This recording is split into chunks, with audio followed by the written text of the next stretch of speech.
Would you believe there's a way to simplify all of the caretaking that you have to do in your life? Now, listen, I know you. I know that you have about a million irons in your fire at any given moment, and that most of that is obligations to the people that you love and care about the most.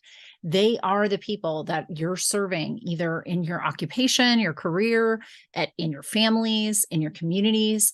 But you're a woman in midlife. Like, I know you, girl. You have a lot of people that rely on you, and it can get overwhelming, exhausting, even. And what if I told you that I could reduce that workload considerably with one thing that you do every single day? I know it sounds too good to be true, but I promise you, this podcast will not disappoint you. So keep listening. I know your deep, dark secret. You don't like your life. You're a woman in midlife, and for the past 2 decades or more, you've poured yourself in to other people. You've poured yourself into your career, your family, and yet on the inside, you feel broken. And that's no way to be. I'm Dr. Natalie Marr. I'm a clinical psychologist and a life transition expert. It wasn't too long ago that I was in your shoes, waking up in my early 40s, thinking I've got 2 failed marriages and I'm a single mom for the second time in my life. And I just knew that I could do better, that I could feel better.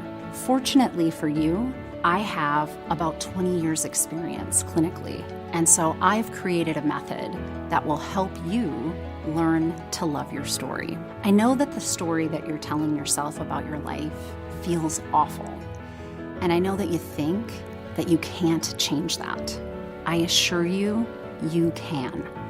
And when we work together, I'm going to help you to craft a different story, a story that you love, a story that makes you want to get up every single day. Welcome back. Oh, I'm so excited just to sit and visit a little bit more. You know, I really did miss having you, my listener, be the one that is here talking with me on these podcasts every week. I really enjoyed the interviews, and oh my gosh, I learned so much from my Women Inspiring Women series this summer, but I was really missing you. So I'm so happy to get back here. And today's topic is one of my favorites. It definitely is something that I think that most women are very skeptical about when I start working with them, either in coaching or in any capacity, to be quite honest, that there's really kind of this one thing that I'm going to ask that you start doing every single day that really does start and simplify and make life so much easier, even when you have multiple irons in the fire at any given time. And even when you're the caretaker of all the folks in your life, this does actually really fix a ton of problems. But it isn't an overnight success either. This is a practice, which is why I say it's a thing that I'm going to ask that you're doing every single day. And you build up your capacity to use this superpower over the course of time, over the course of building the strength of the tool itself. So unlike last week's podcast, and if you haven't listened to last week's, you better go back and listen to that one. Unlike last week's podcast, this is not an accelerator in our change process, but this is a staple. It's just something that has to happen. And it's a subject matter that I come back to over and over. And today's podcast, I really want to, just unpack it a little bit and talk about the science of why it is that I suggest that women do this. Talk about, how simple and small it can be to incorporate this as a practice into your daily life, and how invaluable that it really becomes for us over time. Right? All right. I just wanted to take a minute and thank you. Thank you for listening. Thank you for making this podcast even a thing. It's being downloaded all over the world, which really amazes me, but it also warms my heart because I felt like this is the kind of information that women in their 40s and 50s and 60s need to start hearing. We need to get a fire lit under us, right? But we also need to know how to go in the right direction. And it's hard when you hit midlife and it feels like life is just not clicking. I want to help you have a centered life, to feel like you're thriving and that you love every minute of your life as it is right now. And I promise you, you really can do that. And I am so happy to have you here. So I just wanted you to hear that. Be sure that you're following me in wherever you get your podcasts so that you never miss when I drop a new one.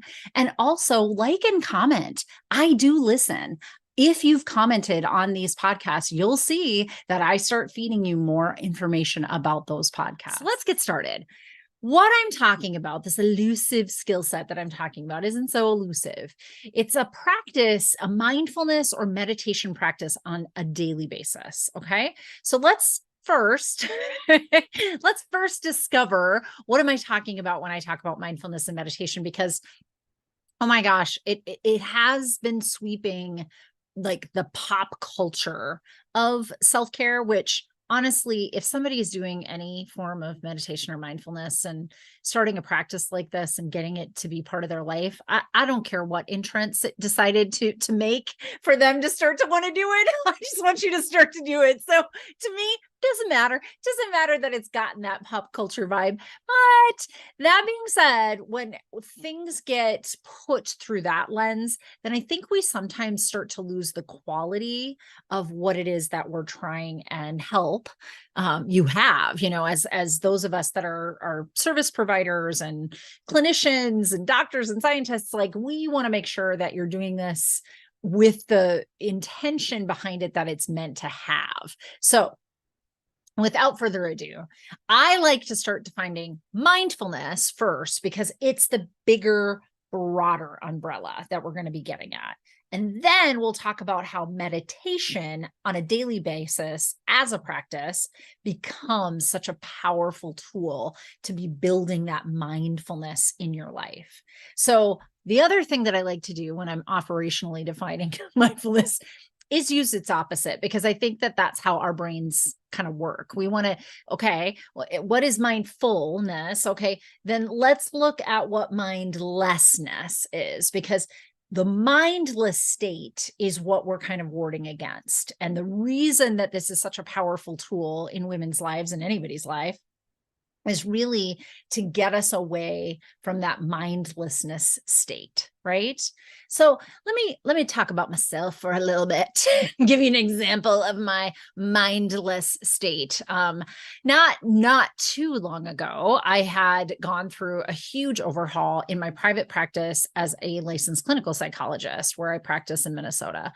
And well, I had been working for a group practice for a very short period of time and kind of dabbled in, this is how this is going to look for me.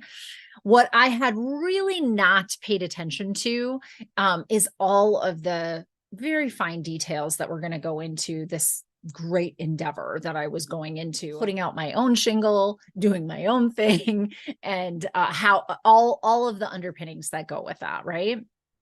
So one of the things that I really do so well is numb myself by overworking. I've talked about this on the podcast before, so this is no surprise to anybody.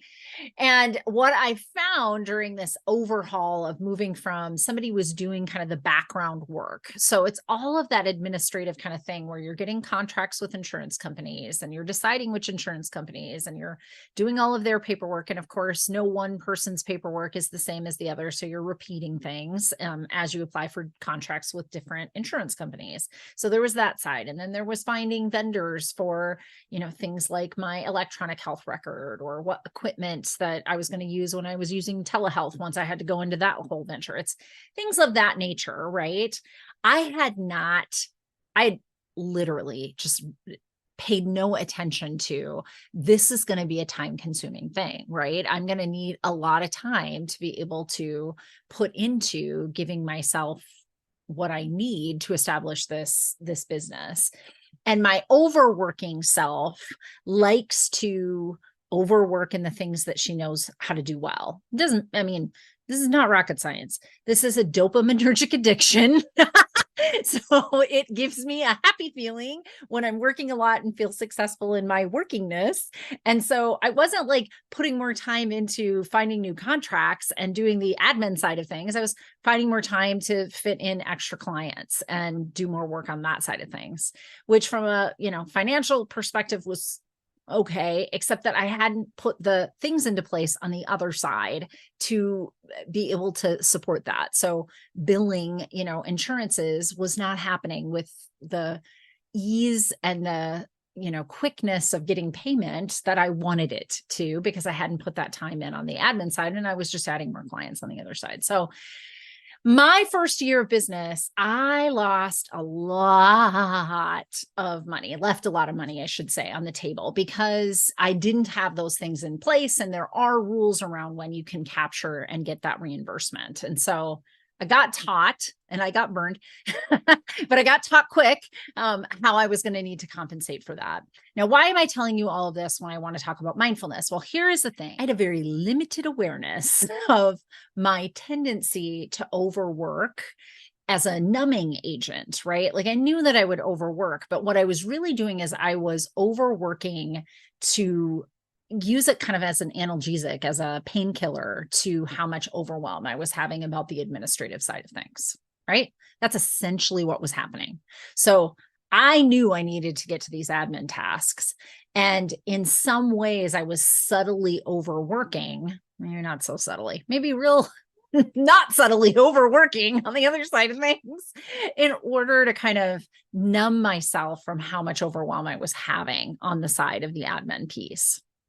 So it took me some time in my own practice of meditation to get to this place where I have a better, what I call compassionate self-awareness of those old patterns of behavior that I learned and were honestly really productive in survival mechanisms at one point in my life. So it's not like overworking was such a horrible thing. I got a doctorate. I mean, there are some things that actually have been very advantageous that I have this overworking addiction that I have over here. But what I knew was that I needed to be able to see what was happening so that I could fix this in my business. My accountant's like, this is not a great business model, just letting you know. Like, thanks. All right.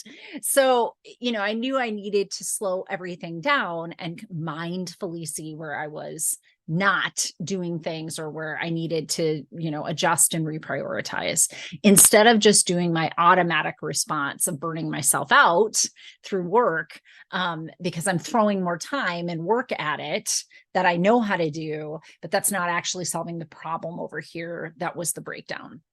So, lesson learned, right? And sharing it here with you today, I think this is a great example of how we can live really mindlessly in our life.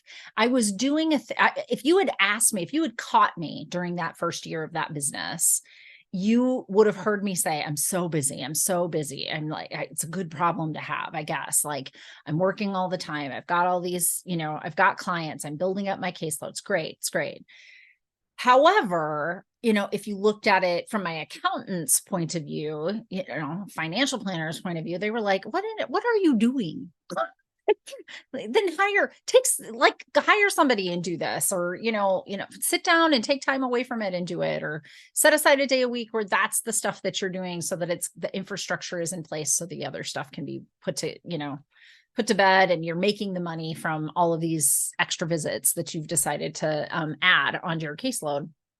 And I mindlessly just kept going at it with the one thing that I knew how to do, which was to work harder. And of course, on the surface, when I was thinking to myself, like, I'm working all the time, shouldn't this be working?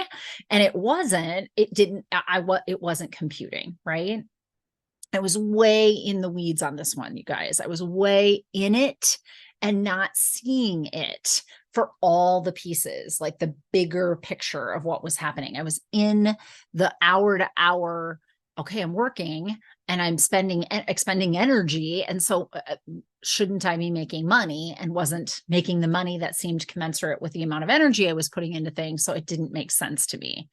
So mindfully, I was able to take a big step back and look at the bigger picture over time, and with the help of some other people. And of course, during this time, I was also building my own meditation practice. So this is a really great example of how this is a long game tool, right? It's not something that helps you immediately, but as I've built this capacity, what I can tell you is today, I catch these things way faster. I'm way more compassionate with myself, and I'm way better able and equipped to see the bigger picture, move some things around, try some stuff that's different until I find the right fit in my life. In this case, we're talking about an example of business, but the underpinnings of what I'm teaching you here with this mindfulness perspective, like taking that whole perspective, taking a step back and having an observer of yourself kind of look, but be unattached,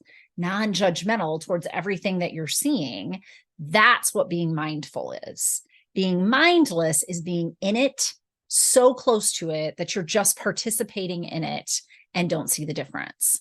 So here's an analogy that I want you to think about.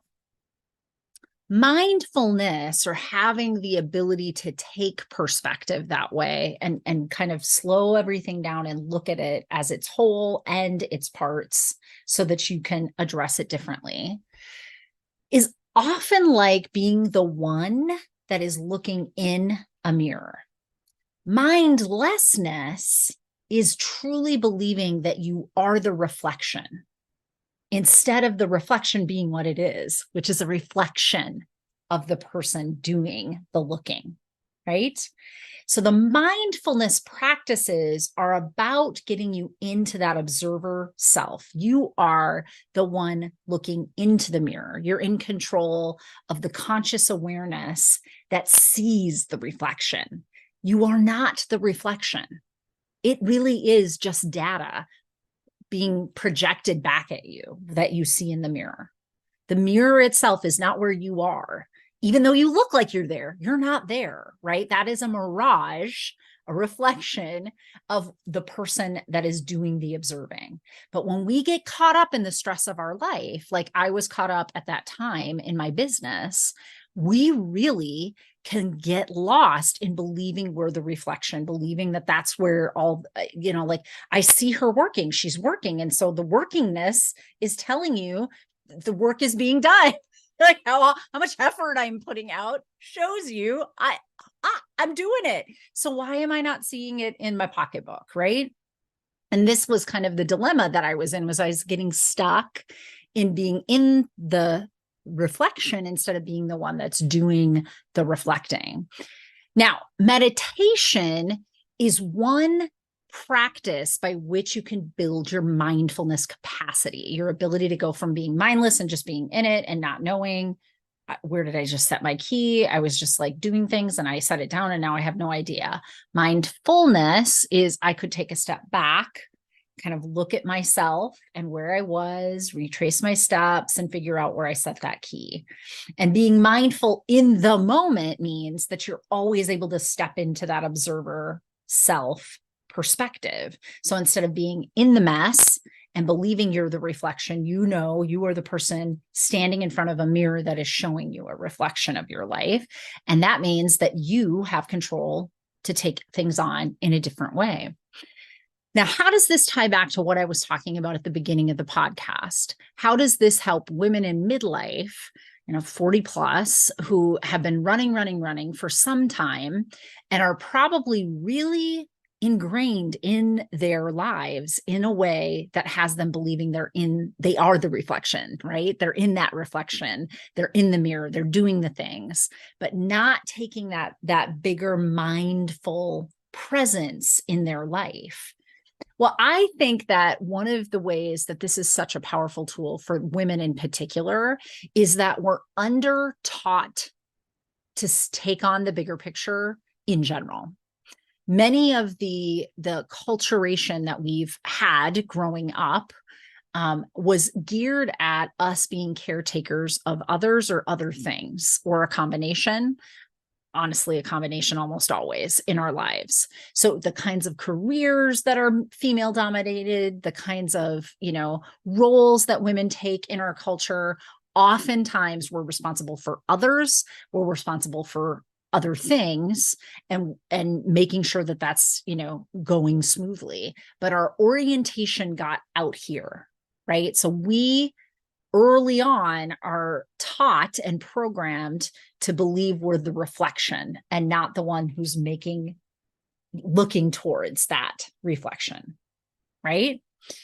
And that is all kinds of messing us up by the time we hit 40 and then beyond, right? That is all kinds of messing us up when we hit our stride and we're like, oh my gosh, I mean, all I'm doing is saying yes to more things because I've been told that's where my worthiness comes. I'm hustling for my worth by being a good insert here, employee, being a good volunteer, being a good parent, being a good spouse, being a good friend, being insert here, right? So we've oriented ourselves as if we're in the reflection, and that's our compass. And we've gotten really good at that mindless, like, fever pitch of just doing, too many things. So sometimes when I'm talking about the principle that I talked about a couple weeks ago, I think that do the next right thing principle of what's right in front of us, women who are still really steeped in the mindlessness of life, and not being able to take on that arm's length and step back and see the bigger picture, or not doing that on any regular basis in a mindful way, they struggle with that principle because they think they're doing it already. And to some extent they are, and they're not, right? Like they have kind of their legs in two different places. They have their legs in the, one foot's in the present moment, kind of doing the next right thing that's right in front of them. That's part of this popcorn. And I have this, and I have this, and I have this, and I have this that I have to get to do. They're there. And the other leg is in this, what I call a thought island, where they go to worry, ruminatively worry just over and over and over about how to plan for the next thing and the next thing and the next thing. And how am I going to balance that with all the other places? Well, with their feet in both those places, they are nowhere near the present moment. They are nowhere near being in their life. They are working on their life. And I know that sounds funny because I just talked about taking this arm lengths back, right? And so if you're an arm lengths away and you can observe your life mindfully, are you not in your life? You were just saying you're looking at the reflection. Here's the thing, ladies. You have always been the observer of the reflection of your life. By the time life is being lived, it's already past tense. Like nanoseconds of past tense, right? But by the time you've experienced data, processed it and perceived it and thought, oh, this is what this is, and then reflected on what you just lived through a second ago, it's still a second ago. Okay. I know I'm getting a little woo-woo on us today. It's okay. It's okay to roll with punches. Even Dr. Natalie can get into some of the ethereals, but the present, the being in the being that does the thinking, that does the doing, that does the perceiving, that's really the kind of mindful present momentness that I want you to orient to. And the beauty of this is a place of absolute peace and infinite potential. I know that seems like, can that really happen in the midst of all the million irons that you have in the fire? But I promise you, it really can. And that, my friends, I think is part of the magic of what happened for me this summer. So I've been sharing over the last few episodes, like as I've checked in after the summer, our beginning of the summer, such a blessing, such a beautiful time away. We were on the road for 4.5 weeks. Got to work away from home, but got to experience a bunch of things. It was beautiful. And then we kind of came back to what, I've defined as an unholy mess of all sorts of people in our life got sick. There was that piece that we were dealing with. Our childcare stuff was upside down. Some things with my business were still all wonky in my, day-to-day scheduling and such. So it didn't come back to smooth sailing. It came back to needing me to be, really focused on and what's coming next and keeping things in order. Not to mention I went for 3 full-on weeks of working with no day off, right? Like I had moments off, half afternoons off, things like that. Certainly stayed up with my self-care during that time, and had about 3 weeks where, because I had these 2 weekends I worked in a row, I had 3 weeks where I worked in a row. It's just how the cookie crumbled, my ladies. So how is it possible that you can find peace in the middle of that, right? How is it possible that you can stay in a peaceful space that has infinite potential when you're feeling just barraged by all of the things that you're having to do? Well, mindfulness is really how I'm able to do that. I'm able to connect in the present moment back to this observer looking at the reflection, and she's at peace, and she has access to every resource I've ever, all of my wisdom, anything I've ever created as ways to cope with the world. And even better, and this is why I love her the most, my observer self, she's the most scrappy woman I know.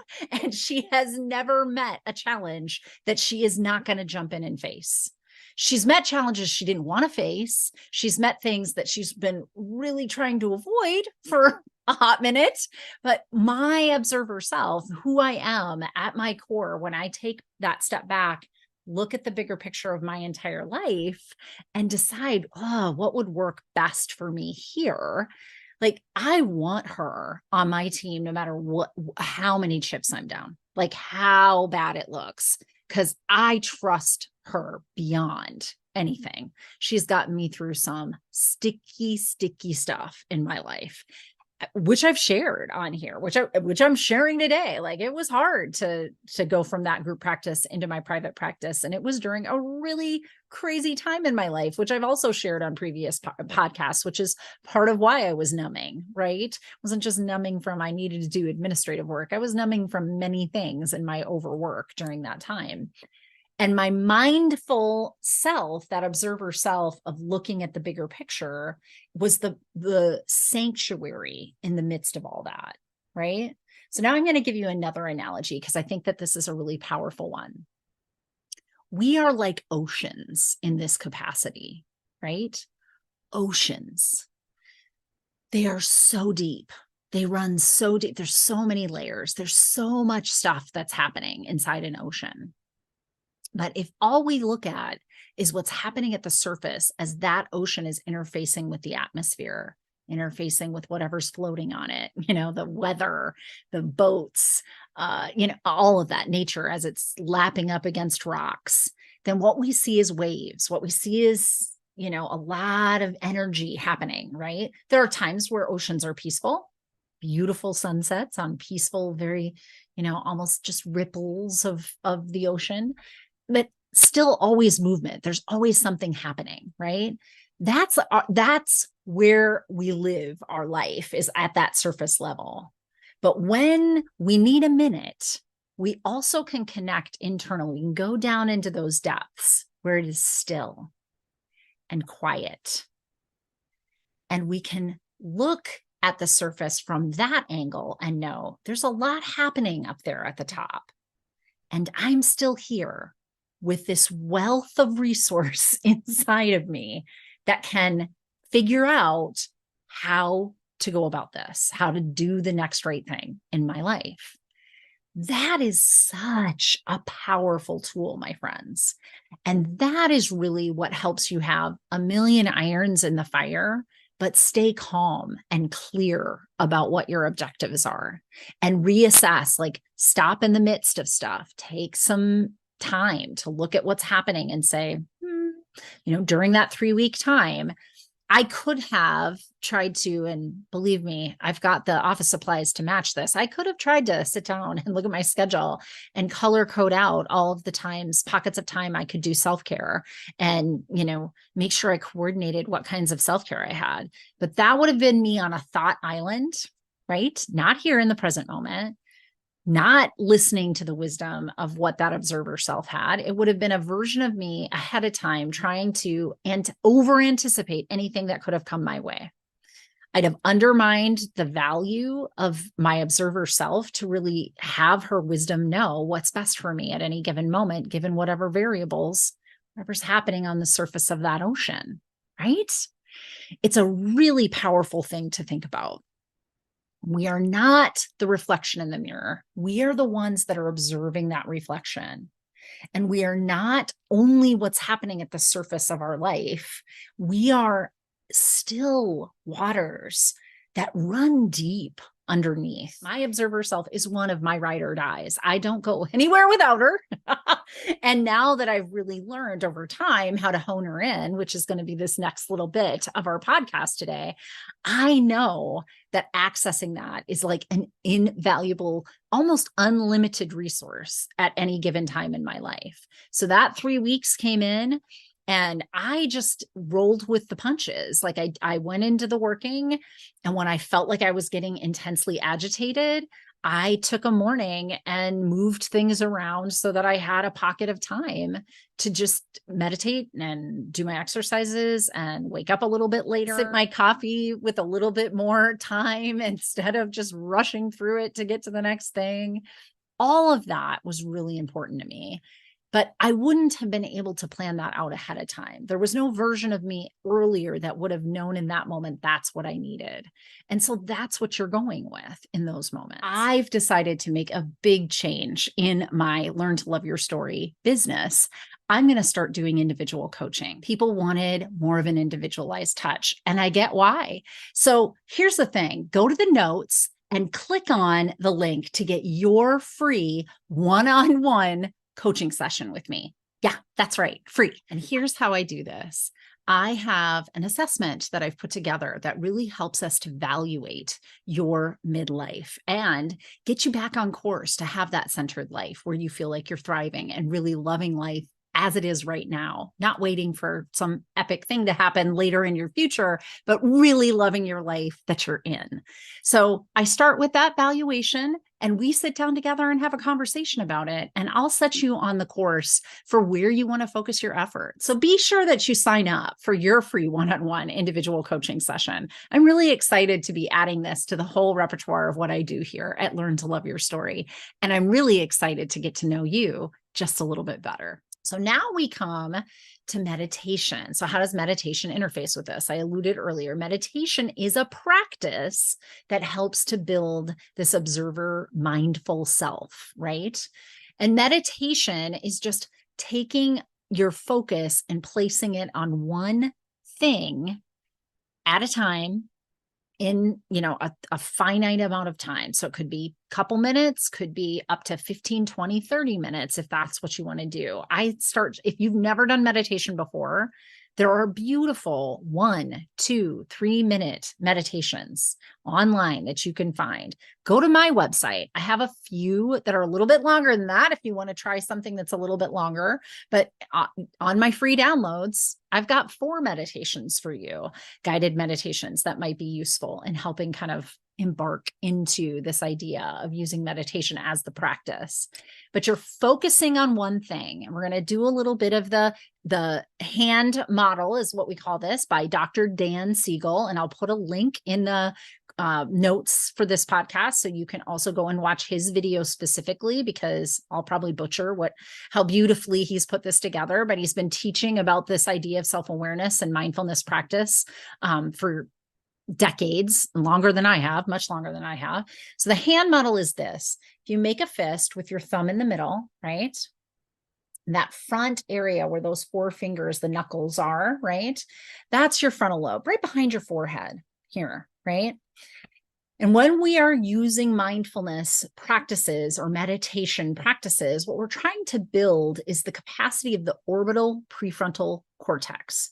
So this is a space, if I peeled open those four fingers, I see that thumb now curled up in the middle of my palm. That's our limbic system. That's where the emotional center of the brain is. And I'll just say it that way. It's very generic, broad way to describe that center part of our brain, but it's kind of the emotional center of our brain. And right here on the back side of that frontal lobe, which is where our higher reasoning is, things like thinking and problem solving and taking perspective, all this mindfulness practice, that's where that resides, in that frontal cortex. But there's a place on the back side of that where it connects to the limbic system, right? These two kind of have neural pathways that go between them. And the importance of building up the strength in that area is that when we're overwhelmed with all the irons in the fire that we have, we can get astray pretty quickly. And that overwhelm kind of sets off a whole cascade of hormonal changes, neurotransmitters that are flowing through our body.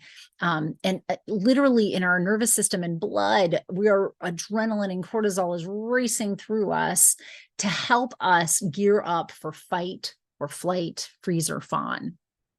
It's a different episode. I can certainly link to another episode if you need me to. But what it essentially is doing is going into survival mode, right? When we have too many stressors and not enough resources, the stressors are higher than the resource level, that's a problem. And we go into survival mode. And that's that fight, flight feeling, that anxious feeling.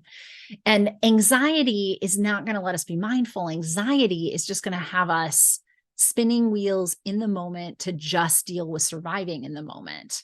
But it's not in that observer self. It's all on the surface. It's only dealing with the surface issue. It doesn't get into those deep waters of calm where you have access to all sorts of wisdom and other ways of handling things. So what we need to do is bring that frontal lobe online in times where we're feeling that overwhelm, but it's hard to do, right? Because the signals from the limbic system kind of override that. They're big feelings in our body. And so it's telling that frontal lobe, like, you know what? We're not problem solving through running away from the bear right now. We're just running from the bear. And the bear is all of these things that you have going on in your life, all of that surface stuff, getting to that critical level where the stress is outweighing what you think you have for resource in that moment. So having a meditation practice literally is like weightlifting in the brain. You're building neuronal connections. You're building a bridge between that limbic system and that frontal lobe. Each and every time you focus on one thing, one of the basic meditation practices is just focusing on breath. So just noticing breath as it comes in and out of your body, not altering it, not changing it, just trying to focus on breath. And as you're doing that, and you've never done anything like this before, here's what your brain's going to do. I don't know. I thought out hamburger tonight, but I really prefer chicken. Like your brain is going to wander, right? Like it's oriented to do that, especially when it's in that overwhelmed state. It's trying to plan as one of its like worrying ways of thinking it's going to problem solve its way out of your stressful state. And so it kind of goes off onto these thought islands. Well, we want to bring it back to the breath. And each time you turn your mind back to your breath, it's like that repetition, which I did talk about, I believe, in my last episode. It's like lifting a weight up and then bringing it down, lifting a weight up and then bringing it down. So your mind wanders, you catch it, you bring it back. Your mind wanders, you catch it, you bring it back. Each and every time we do that, we're starting to strengthen those connections. And that strength training in our brain builds a really nice highway between frontal lobe and limbic system, which means when I get overwhelmed, I also can still access this observer mindful self who has still waters that are calm and resources that run deep that I want to access in a time when I'm feeling like this. So this daily meditative practice starts over time to build that capacity. And I can tell you, I used that superhighway this summer like nobody's business. Still had my moments. Go back a few episodes and I talk about this. I had a little meltdown. Beginning of the summer, I had a little meltdown. It's okay.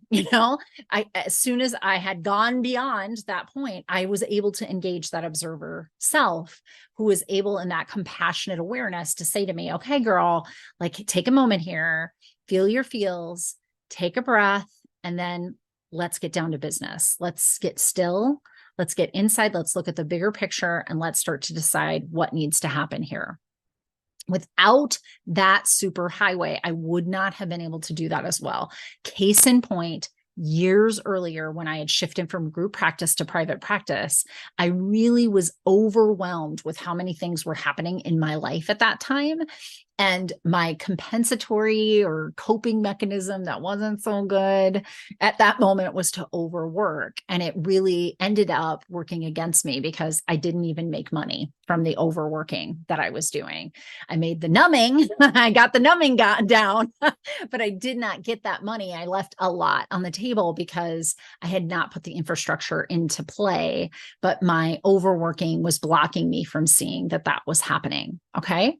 So this is how mindfulness works in our lives. It creates this connection to that inner ocean that's deep, deep down, calm and still, and has access to all sorts of things. But if we stay up on the surface, we're going to get really swept up in all of the drama of those waves and how they're interfacing with the outer world. And if you're there, you're thinking you're in the reflection, that that's you, instead of remembering that you're the one observing that reflection. There's always a part of you, a source that you can come back to connect to, that helps you have a grip on how to get out of whatever circumstances or through whatever circumstances that you're in. Through is probably better terminology in that, because you don't necessarily need to get out of it. You just need to know how to handle it. And the version of you that's going to handle it for you, needs to have access to all of that information, that all the wisdom you have and how you can weave that together and problem solve your way through.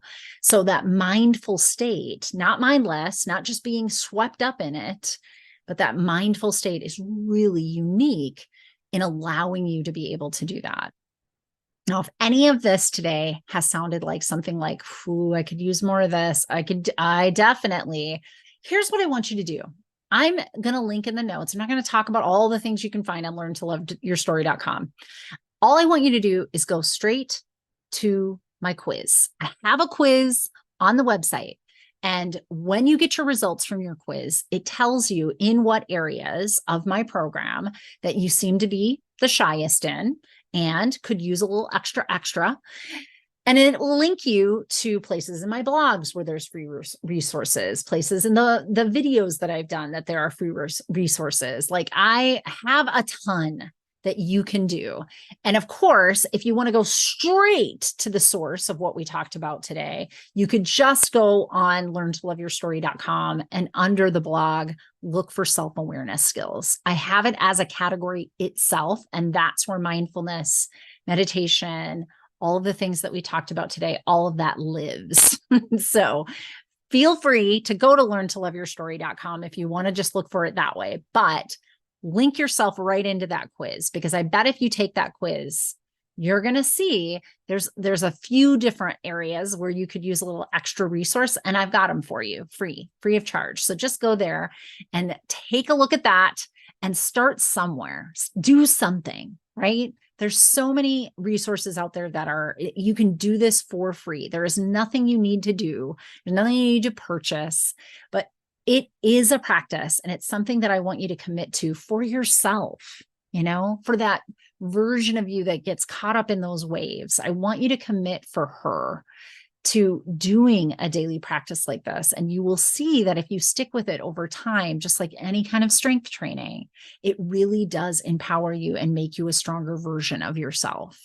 And that's what I want for you, right?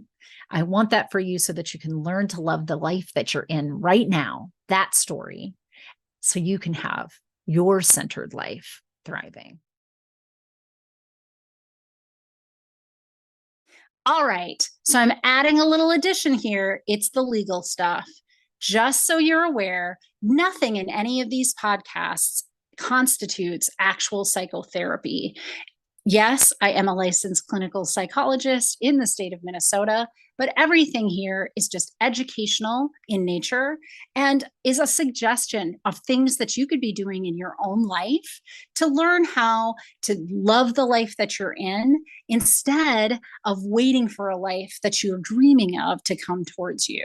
So just remember, this is not therapy. And if ever you need any resources for mental health, look in my notes and I'll always have a little blurb at the bottom where you can click on a link and get those services for yourself.